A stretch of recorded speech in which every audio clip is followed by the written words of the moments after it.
Do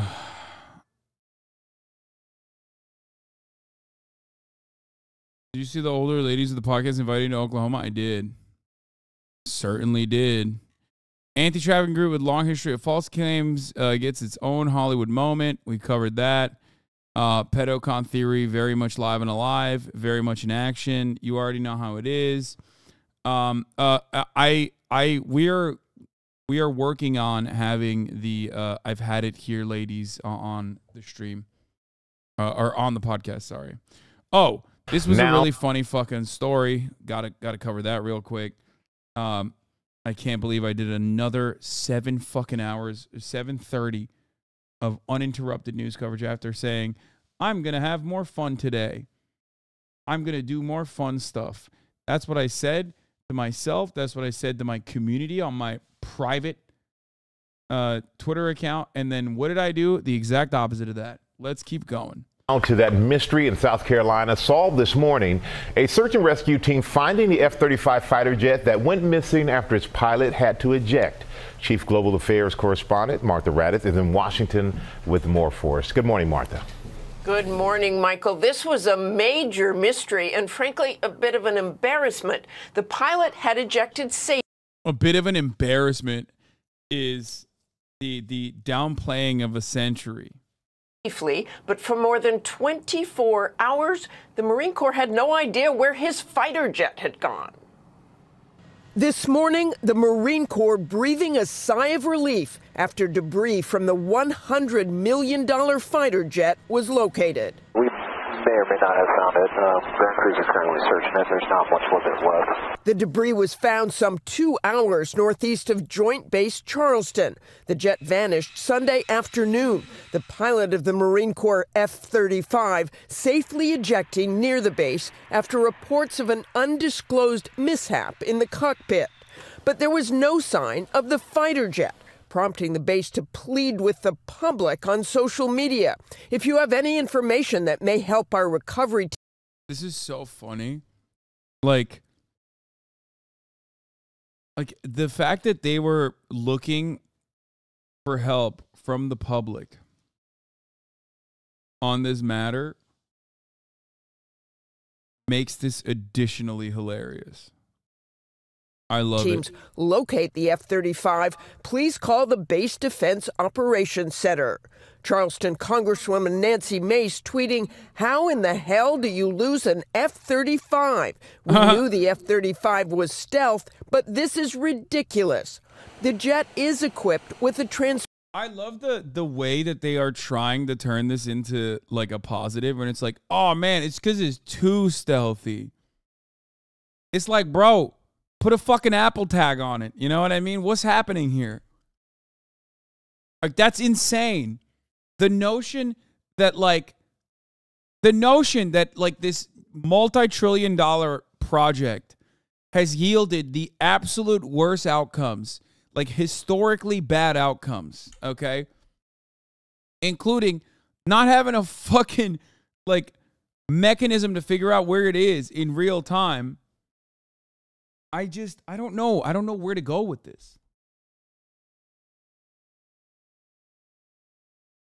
Like, you can't fucking turn around and try to be like, dude, it's because it's too stealthy, dog. Like, that's copium. That's copium. What do you mean we can't recover technology like this? What do you mean we don't know exactly where it is at all times? It was a joke? No, she's not the only one who said that. And also, that joke is in honor of trying to fucking cope.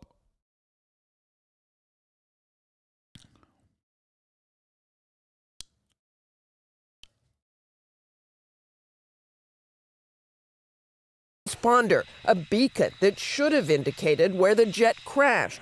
And military radar is supposed to be able to track. Yeah, literally. Look at that. Look, do you hear this? Do you hear this? They're saying it themselves. Track a jet's location. If there was, say, an electrical failure on board where the transponder, the beams out to the radar, was no longer functioning, then it becomes a stealth aircraft, essentially invisible to radar.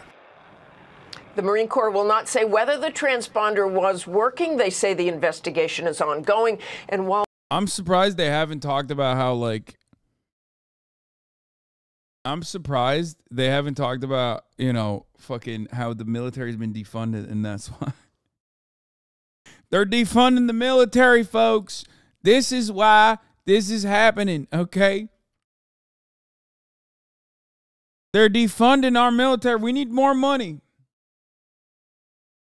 We are all grateful the pilot is okay. A lot of questions remain about how you lose one of the most sophisticated jets in the world for more than 24 hours. Robin? That is the question. Like, they couldn't find it, and we're asking citizens, like civilian populations, to help them recover the remains of this jet.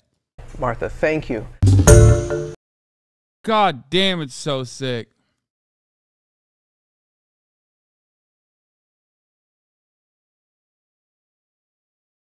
I'm proud of you for staying out of the drama. Sounds like the onset atmosphere at Pixar Sodas was rough. Yeah, it was really fucked up, dude.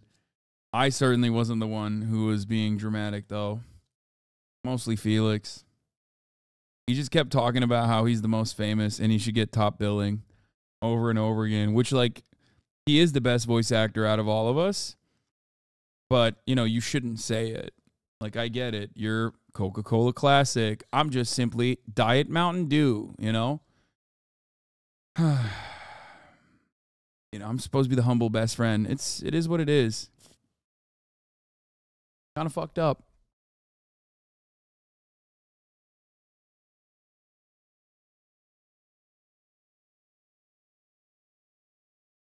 Nah, your Pepsi? No, I mean, well, technically it is under Pepsi. Boebert caught explicitly groping on tape of family-friendly play, apologizes. Hunter Biden is suing the IRS. That's a good. I think we've done enough. Oh, I wanted to show this. This is the sexiest ad of all time, and not for the reasons that you think it is. I saw this on, I think, my own subreddit, and it was awesome.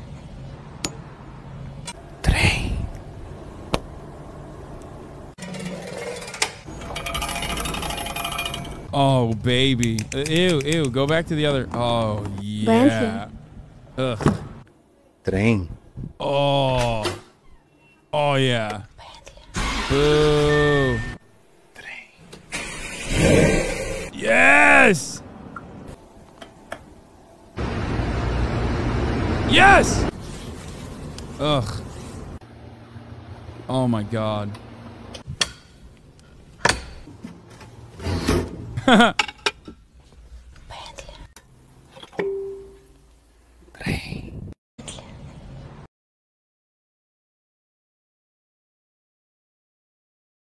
My Lord.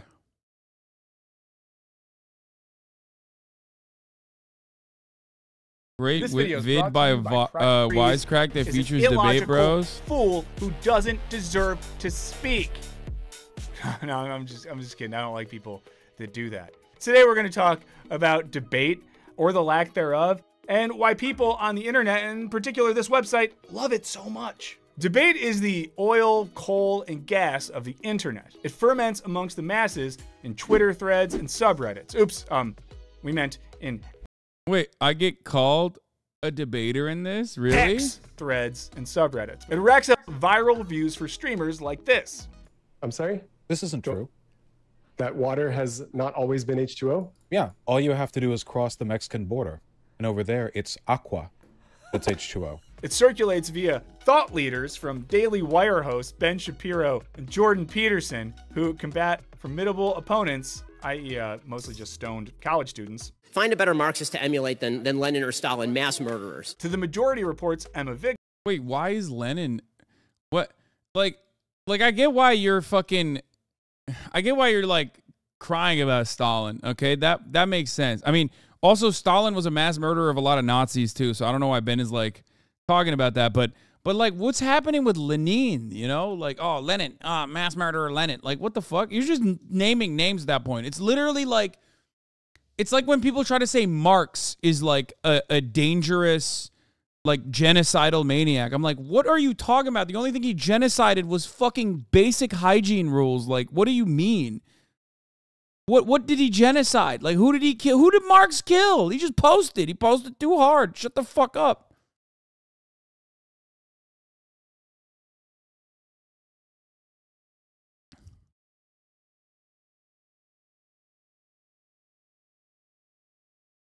Marx killed his own liver? Yeah.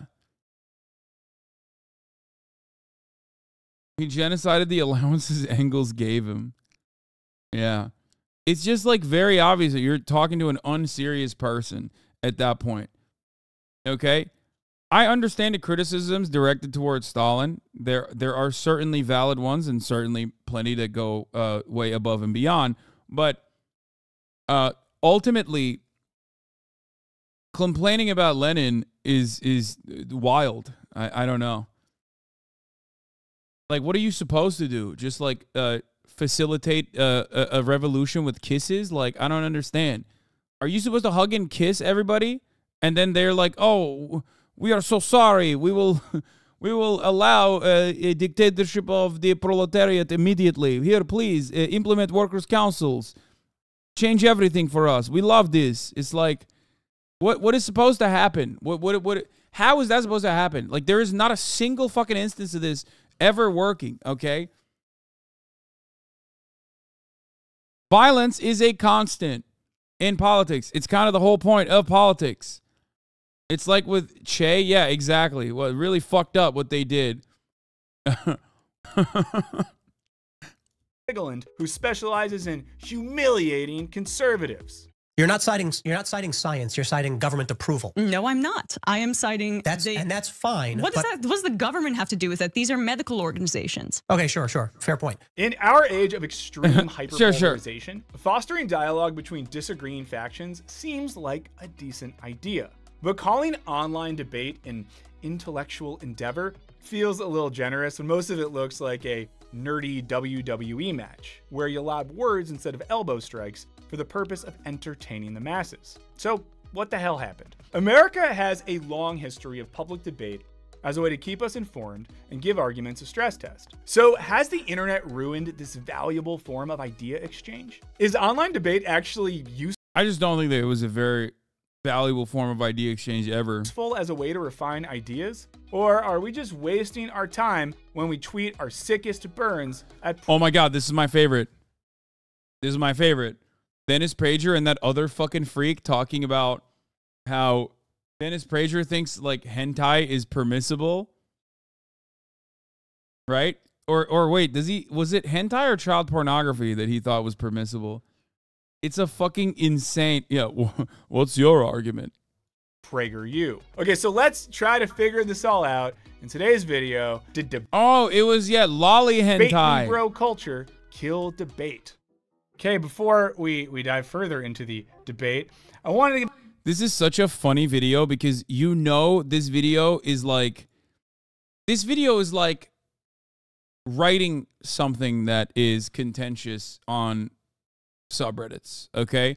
You're about to get paragraphs. You're about to get hit. Like, if I look at the comments of this right now, I suspect that it's filled to the brim with, like, people just being like, you don't understand. Debates is the only form of arriving at the truth. You're a fucking idiot. You're like a libtard. That's why you don't get it. Blah, blah, blah, blah, blah, blah, blah. Like, oh, man. All right. Michael, I have lots of different devices that all run on iOS. And it's not your... They never link in the description. Here's the link. povpn.com/wisecast. You get private internet access today at 83% off the regular price. That's $2.03 a month. I never have the time to join, but I saw a post about you on Our Conservative today, and people were actually defending you. It was wild. Wait, really? A post about me on Our Conservative? The fuck did I say that would, like, get conservatives to defend me? Odd. Plus, you get 4 months absolutely free. It's a pretty good deal. So check out the link in the description. Stay safe when you're on the internet. Check out private internet access. And now, let's get back to the show. Now, to understand debate in America, it helps to look at our former unelected overlords. In England, the parliamentary system started developing rules for debate in the 16th and 17th centuries, which back then included an emphasis on politeness and staying on topic. Now, during the Enlightenment era, an emphasis on reason and rationality and the development of a middle-class public sphere spread the thirst for a good debate amongst the common folk. Now, the nature of debate in America, like oh so many things about us, can actually be traced back to that parliamentary system. According to journalist and author Tom Chapman, our Congress developed as a means of representative debate wherein congressmen were seen as gladiators for their constituents. Now, from our earliest days, the ability to debate was essential to any sense of agreement about our institutions. While debates on the Congress floor at the time certainly weren't always civil, and politicians did dabble in literal canings and duels to the death, their actual rhetorical arguments were focused and substantive. Now, notably, in early America, most of the real nasty political rhetoric that might sound familiar today was done by partisan newspapers rather than openly by politicians. From the Revolution through the early 19th century, congressional speeches and debates were the central source of information for Americans, and newspapers graded these speeches on their eloquence and persuasiveness. But by the mid-19th century, debate spread back to the people via the Lyceum movement, which was a widespread attempt to cultivate informal educational opportunities for white men who couldn't afford college. It quickly evolved into a forum for debate where scholars and public figures would travel the new railroad lines, spreading their political ideas to the masses. Also, join our Patreon so that we can have enough money to stop making YouTube videos and just send me around the country on the rail to give speeches in your hometown. There's a link in the description, check it out. However, according to Chapman, entertainment began to overtake more reasoned debate, and by the end of the Civil War, Lyceum speakers were more concerned with amusing and delighting the audience than with edifying potential voters. Political speech is entertainment? Who's ever heard of such a thing? I don't know about you, but I'm having a good time. It's crazy. Still, there was an appetite for rational debate, as evidenced by the famous Lincoln-Douglas debates, which spanned long hours, attracted audiences of 10,000, and focused on rigorous argumentation, albeit with some personal attacks and misrepresentations. Overall, though, in the friction surrounding the Civil War, bombastic rhetoric became the name of the game. As Chapman writes, no longer could a distinction be drawn between the performer on the lecture circuit and the politician on the stump, and congressional debates were seen more as duels than intellectual discourse. Again, doesn't it kind of sound familiar? Well, we can't address every era of debate in American history because it's simply too complex a web. But suffice to say, American history has been an ongoing, ever-evolving tension between debate as a civil exchange of ideas and debate as often uncivil entertainment. Repeatedly, times of social divisiveness and technological debate has never, in my opinion, been a productive way to arrive at a fucking truth, okay? By design, debates that are meant to be consumed by a broader audience are just simply won and lost on the grounds of rhetoric. Whoever is more powerful with their rhetoric wins a debate. Technological change usually have provided the impetus for debates race to the bottom. Take 1960, when Kennedy v. Nixon became the first presidential debate to be televised, turning men arguing into a nationwide spectator sport. These debates were replete. I mean, they literally, like, this is the perfect example of what I'm saying. Okay? The perfect example of what I'm saying. He's hot, so he won, dog. With Dick looked sweaty. He had a sweaty dick. Stump speech riffs composed by the relatively new phenomenon of speechwriters. Ironically, Nixon's biggest tactical mistake, according to Chapman, was actually trying to thoughtfully answer some of the questions. Starting in 1966, conservative columnist William F. Buckley rode that wave of America's fascination with televised. Absolute fucking monster demon piece of shit. Like, nobody really does it like him. No one. Oh my God. Oh my fucking God, dude. He is, what a monster. On his also, ultimately, this conversation, the most famous one between him and Gore Vidal, also was basically reduced to him calling Gore Vidal the F word and Gore Vidal calling him, correctly, a fascist. Okay? Well, he didn't say F word, he said queer, I think. But still, like that's literally what every debate devolves into. His show, Firing Line, which for 33 years balanced reasoned argumentation between intellectuals with rhetorical fallacies and bombacity. Now classic strategies of today's debate bros. Another dude who just looks like a melted down pedophile, by the way. Television turned debating into a war of often abrasive and uncivil sound bites. And by the time we were treated to the internet's first real, homegrown president, I'm gonna have to scare the pup. Debate was basically all about performance. The focus of winning the argument by any means, untruths or insults included, had supplanted entirely proving the merit of your ideas. You know, it's a great cure for being super duper hot outside? Being a first world country. Amazing. By the 2000s, programs on 24-hour news channels fully leaned into what Stephen Colbert dubbed truthiness, a predilection for facts that feel true even if they aren't true. I don't trust books. They're all fact, no heart. And indeed, this has defined debate in the internet age. It's just so funny that, like, the old Colbert Report was so good, especially because he just, like, recognized the truth that I recognize, which is that conservatives are way funnier. And, like, laughing at conservatives makes for infinitely better comedy than anything else. You know what I mean? It's just so perfect. And then he just turned into the most pretentious lib, which is awful, you know? Kneecapping its original role, which was to logically examine and question our views and beliefs. And what Yeah, no, conservatives were literally fans of him and didn't understand it. It's like conservatives thinking that at the top of the hour there isn't a 3-minute ad break when there is one, you know? Or that I'm Hank Piker.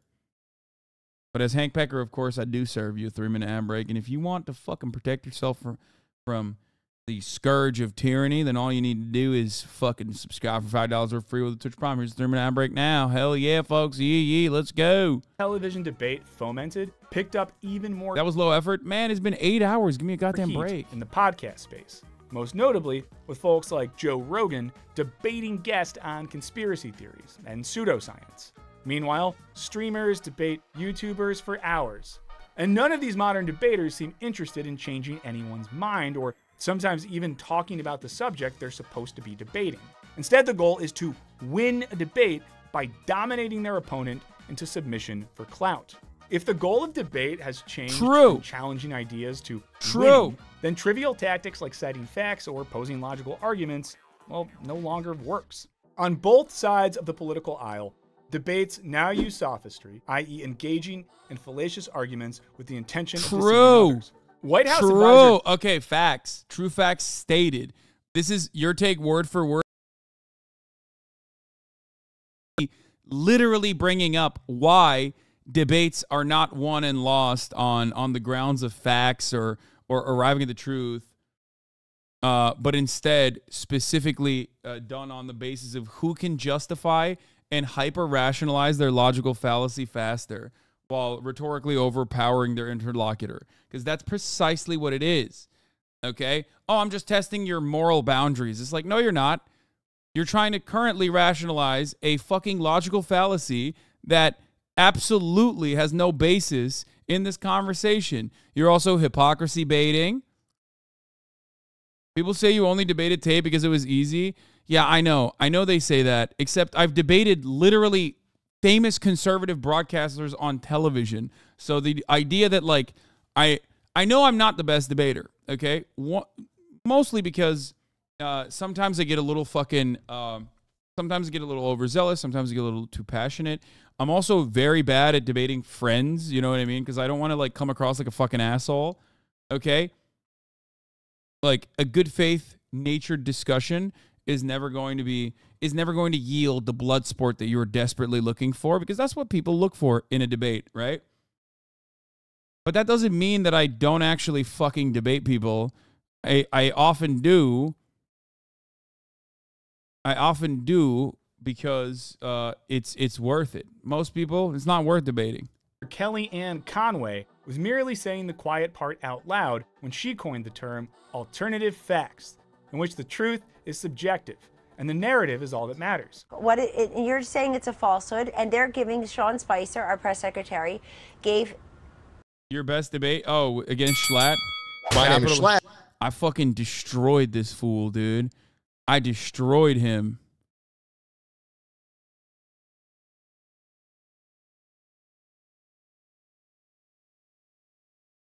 Doctors Without Borders. How about we have some border security?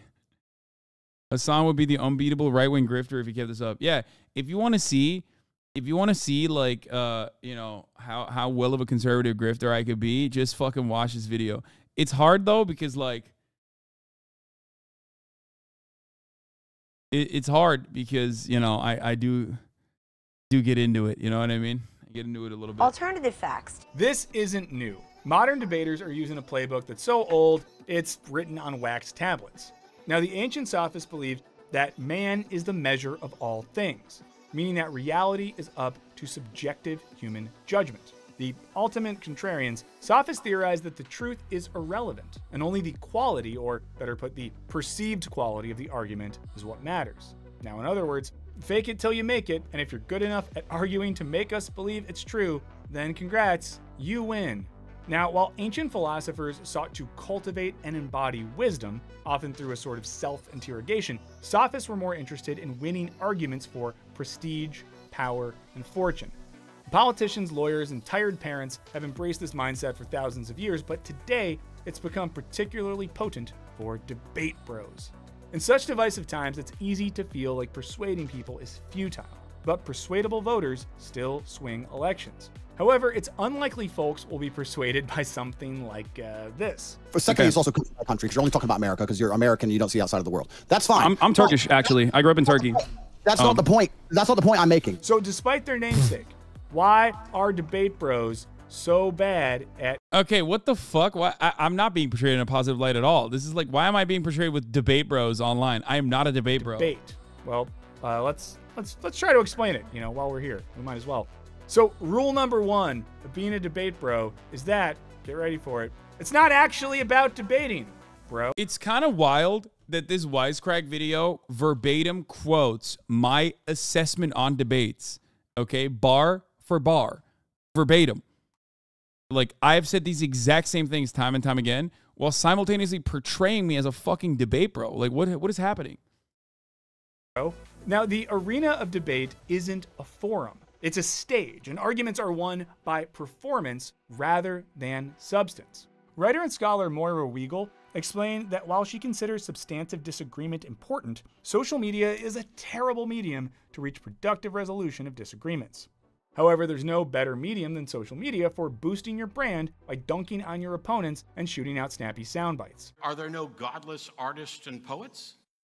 Well, there are artists and poets who think they're godless. Now, Ben Shapiro admits to as much, almost verbatim. So the only other reason that you should ever have a conversation or be friends with anyone on the left is, and not even be friends, is if you are in public in front of a large audience, and then your goal is to humiliate them as badly as possible. So to earn the respect of their communities and gain more followers, debate bros argue their opponents into submission. They also challenge journalists or experts to debates. When the expert declines, because let's be honest, ain't nobody got time for debates longer than the extended editions of The Lord of the Rings, the debate bros conclude that they were too scared. Although in reality, it's like challenging The Rock to a push-up contest, and then he says no because he's filming Fast and the Furious 1000, and you're like, oh, you coward.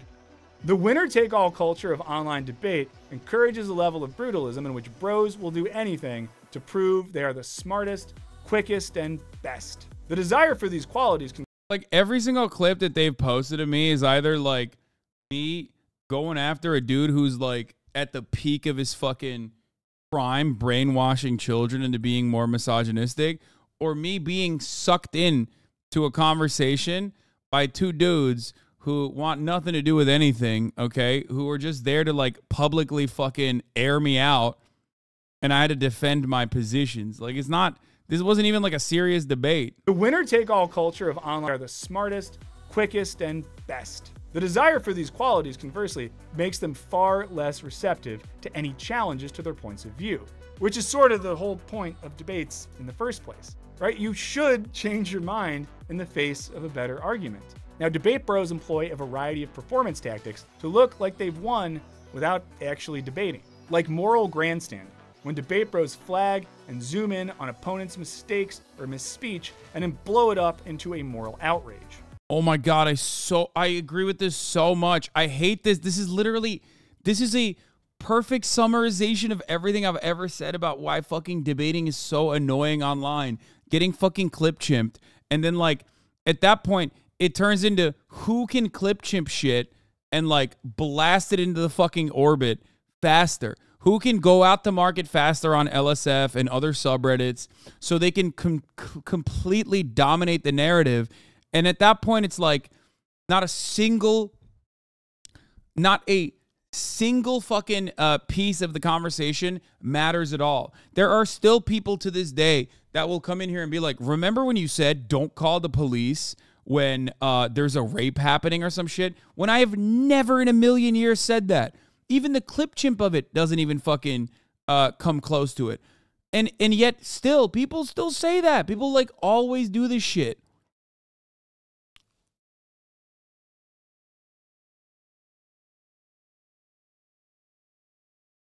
To combine metaphors, they split hairs to make a mountain out of a molehill. Now, does this completely distract from the core argument? Yes, of course it does, and that's the point, and a way to earn points in the eyes of the judges, aka all of us monkey brain folks who are more inclined to listen to whoever we feel dominates the moral high ground. It sounds a little something like this. You, bro, listen, you're the guy who sits like this? Over talking is another effective tactic that is exactly what it sounds like. By turning up the volume and interrupting opponents before they can complete their argument, debate bros control the pace and narrative of the conversation. The most searched, but like 18 to 28. Just because they're the most popular doesn't mean it's the most popular category. However, this isn't as easy as simply screaming over the person they're debating. Debaters do best when they interrupt strategically and sparingly, lest they appear like the bully that they're definitely being. Ethan is a debate bro. That's so funny. That has a pretty awesome name, is the fire hose of falsehood. This was a Soviet propaganda technique in which a large number of messages are broadcast rapidly over the news and media without regard for truth or consistency. This technique has been modified for online debate culture, in which debaters with time constraints who can't possibly debunk all their opponents' claims turn on the fire hose of falsehood to just blast their opponents with a combination of gish galloping, facts, and bullshit until they're just soaked and overwhelmed and stunned into submission. Debate bros also love to embrace the ad hominem fallacy, in which they attack the person instead of the argument. You've come on here deciding you really want to stick up for the chicks, and maybe, one of them will drive over to your house. Now, this is especially nasty when a debate bro attacks folks from marginalized communities because it encourages their fans to do the same. Lest you think we're only implicating conservatives, this approach is often perpetuated by leftist online debaters who mobilize fans against individuals from communities that they supposedly support. Now there ain't no fucking way. Yeah, there ain't no way they're talking about me in this. Highlights that while many would like to believe that the internet is an open marketplace for ideas, it's simply not a neutral playing field. Moira Weigel, who we mentioned earlier, explained that unfortunately, people who get harassed online are not surprised because they know it from their offline lives. That is to say, they've experienced the same racism, sexism, homophobia, and so on in the real world as they do in the digital one. Debates and competing arguments are, as we discussed, the foundation of democracy. The fact that people can pull varying conclusions from the same set of facts based on their subjectivity isn't a bad thing. It contributes to a wealth of ideas that can, if debated carefully, help lead us all to better conclusions. Now, the common refrain that facts don't care about your feelings ignores the very basic reality, notably argued by Hegel, that feelings absolutely influence the conclusions you derive from facts. Now, if feelings didn't matter, Hasan, you are a debate bro, though. You try to deny it, but you only want to debate people when you know you for sure will. And it's totally okay, in my opinion. I personally like the blood sport, and I learn a lot from them. But you try to separate yourself from that crowd, and I think it's totally accurate. I say this with peace and love. Wait, first of all, like, which is it then? Because I'm willing and able to debate anyone and everyone that I think is completely worthwhile to debate. If we're talking about Ben Shapiro, perfectly valid. I would love to debate Ben Shapiro. Said it time and time again. Steven Crowder, love to debate Steven Crowder. I've said it time and time again. If you're talking about like some random fucking person, a person that I otherwise would most likely agree with on a lot of issues, for example, that you want me to debate on some fucking minutia, I'm not going to touch that. I'm trying to be honest. I wasn't trying to be rude. No, it's okay. You're trying to be honest. I'm not shitting on you. I'm simply, trying to explain to you what my genuine perspective is instead of your assertions, because your assertions are wrong. Okay?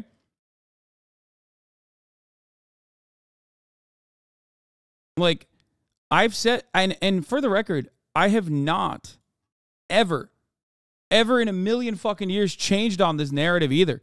I think that debates can have utility. They can have value. They can be good to like teach people your talking points so that they can use it in the wild. Okay. But overall, I'm not going to sit there and waste my time as someone who did a lot of debates, okay, in the beginning. I'm not going to sit there and waste my fucking time just like debating every Tom, Dick, and Harry and turning debate into the content in and of itself. Okay? Because there are a lot of people who do that. I was just trying to express my opinion, but I'm willing to own when I'm wrong. I think you're wrong on that. Like, I don't know why you wanted to say that I only go after people that I know personally for sure I will win, which implies that there are people out there that I know personally I will lose to. Okay? While I personally do not believe that I am the most skilled debater out there, something I readily admit, there are plenty of people who I have debated, even those who you're probably trying to sneakily remark, which you can find plenty of content on. It's literally on my YouTube if you'd like to see the performance on your own, okay? But the reality is, I'm not going to fucking sit there and like debate every Tom, Dick, and Harry so I can be fucking ass blasted by psychopathic, cyber stalkers for years on end, which hasn't really stopped regardless. It's completely outside of my power at this point.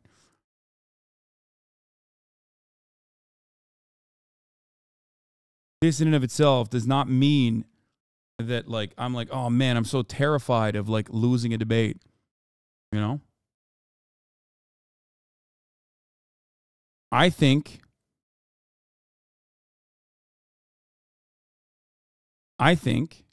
Ben Shapiro is better at rhetoric than myself. I think he is a good debater. Okay? I would still abso-fucking-lutely love the opportunity to debate him. Jordan Peterson, I was going to debate Jordan Peterson in Oxford in like 1 month from now. I was supposed to fly to England. That's how willing and able I was to debate someone like Jordan Peterson. And he was the one who backed away. Think about that. You guys know this. I talked about it.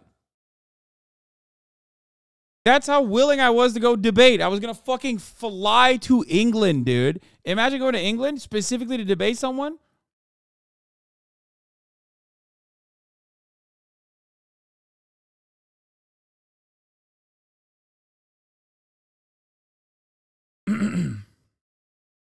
I don't think Chatter understands the magnitude of who the debate bros are and what they do. We're talking about people whose entire content is getting into arguments with other terminally online people. Your content is leftist agitprop, and you debates if and when they will contribute to that project. 100%. That's exactly my take. 100%. I do news commentary. I am willing and able to engage in debate if the situation demands it. Okay? Also, I do recognize that admitting that I would fly to England to debate Jordan Peterson doesn't do a lot for my argument that I'm not a debate pervert. Okay?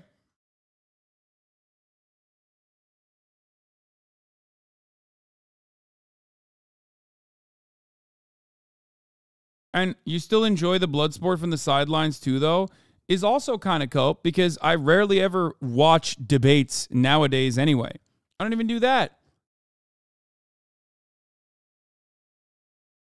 I watch like Jubilee videos and shit. I guess that's what if that's what you mean. But there are a million fucking debaters out there that make debate content, and I rarely ever watch them. And part of the reason why is because I don't think it's like that good unless it's like directly about politics. You know? Matter after all, pathos or emotional appeal wouldn't be such a crucial aspect of effective rhetoric in the first place. Now, one of the problems with online debate is that it obscures the influence of persuasion, thus creating a paradigm where someone is necessarily right and the other wrong, rather than one of subjective and often valid disagreement.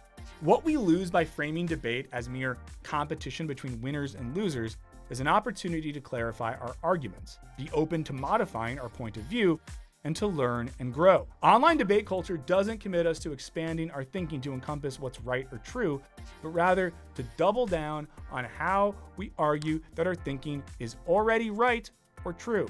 While online debates aren't inherently bad, the culture surrounding them is pretty toxic and doesn't promote greater learning or introspection as much as an increase in blood pressure. Now, part of the problem of why we've become so focused on being right is that being wrong can be socially punished with humiliation and irrelevance. Now, for someone like Socrates, not knowing for certain was hardly something to be ashamed of.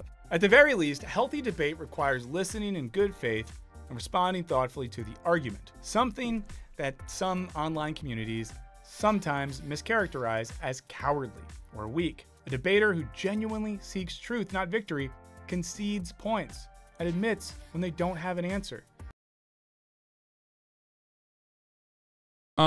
Sometimes I feel like I should do a standalone video like this where I fucking just do like my thoughts on debate culture or something like that, and just do like one fucking 10-minute video, just like a banger on it. Kaya, no, that's not a chew toy. That's my chair. Kaya is eating Hermie. Dr. Glenn Rawson explains, when we correct others and even take time to confront and refute them, we can follow Socrates' lead and reveal our own ignorance as well, in the hopes that we are genuinely siding with humility against arrogance. Organizational psychologist Adam Grant takes this notion a step further in his book, Think Again, in which he argues that being proven wrong can actually be a life-enhancing experience. Grant recommends individuals embrace thinking like a scientist instead of a preacher, prosecutor, or politician. When we're in preacher mode, we defend our sacred beliefs by delivering sermons or ranting. In prosecutor mode, we recognize flaws in other people's reasoning and marshal arguments to win our case. And in politician mode, we try to win over audiences by lobbying for their approval. Thinking like a scientist, on the other hand, requires that we be actively open-minded by searching for reasons why we might be wrong, not for reasons why we must be right, and revising our views based on what we learn. Ultimately, even the most civil and rational debate can't solve all of our societal woes. We can't and won't always find consensus by talking it out. Sometimes debate is pointless if neither side is willing to listen. Now, all that being said, debate can be a source of valuable information. That is, if we can learn to treat pointed questions as tools for gaining a better understanding of the world, not proving that we're kings of the logic universe. So while it may be fun to watch your favorite online guy dunk on his ideological nemesis, it's probably best to be realistic about how much anyone's actually gaining from the endeavor. Hey, what do you all think? Is it worth it to spend our time debating online, or should we look for more rewarding discussions elsewhere? And if you've found more rewarding discussions elsewhere, let us know where. Now, we look forward to all the civil debate that you're all going to have in the comments below. I'm excited to brew a fresh cup of coffee the morning this video comes out, and at 10 a.m. Pacific time, look with glee at the civil debate that unfolds. Now, a huge thanks before we go to all of our patrons. You mean a lot to us. And if you're interested in getting all of our videos early with no ads, extra audio and video content, Discord server, things of that nature, consider joining. There's a link in the description. It really helps us out a lot, and it helps us be less dependent on the algorithm and data and big tech and future capitalism and everything. But even if you can't be a patron, just by being here for watching, commenting, liking, subscribing, and all that other stuff. Yeah, that's I don't know. Wisecrack is a fan of the show and a friend of the show, I think. But they weren't like shitting on me. It's just like, I think they were shitting on the people I was talking to, but still, it just like comes across like I'm a debate bro. I'm portrayed in that light. Okay.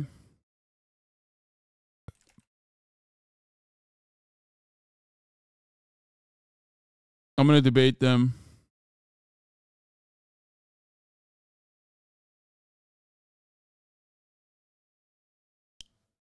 I just commented, I'm not a debate bro, angry face. Okay. So that'll be all for today. That's an 8-hour banger that we did. Okay. that will be all for today. Another day, another no gaming session. I apologize for my indecent behavior. I apologize for the lies I told you, the lies of P, more like the lies of Piker. Okay? I will tell you this much. Things are going to be different tomorrow. Tomorrow, this comes out. This merch comes out tomorrow. Merch tomorrow. Get your fucking wallets ready, okay? I'm also doing the Brittany Broski podcast in the morning, so I might take some time. I might be a little late. But yeah, merch is coming out. Capitalism is voluntary. Get bread or get dead is coming out. Sunny Los Angeles, California. Okay. You hate the working class. We're releasing it tomorrow. Fear not. You will have enough in stock. But yeah. Anyway, love you all. And see you tomorrow. Peace. Sun is streaming.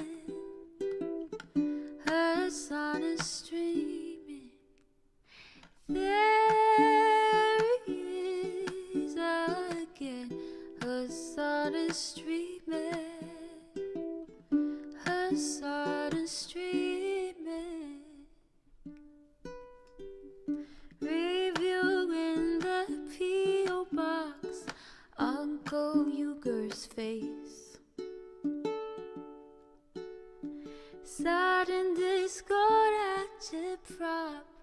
Great names take embrace.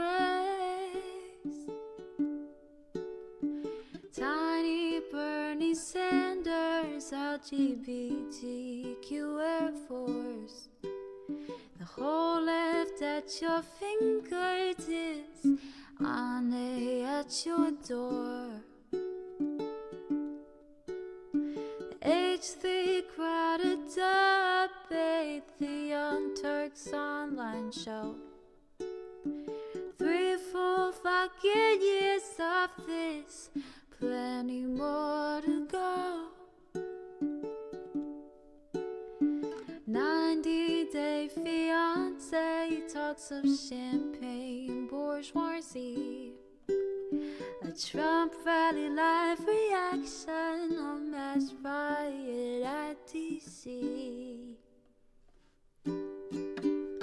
There he is again, Hasan is streaming.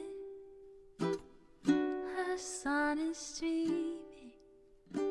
There he is again, Hasan is streaming.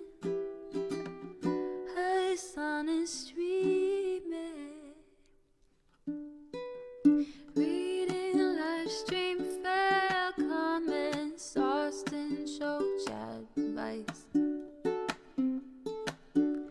and all the ways the right-wing pipeline can suck you in a line.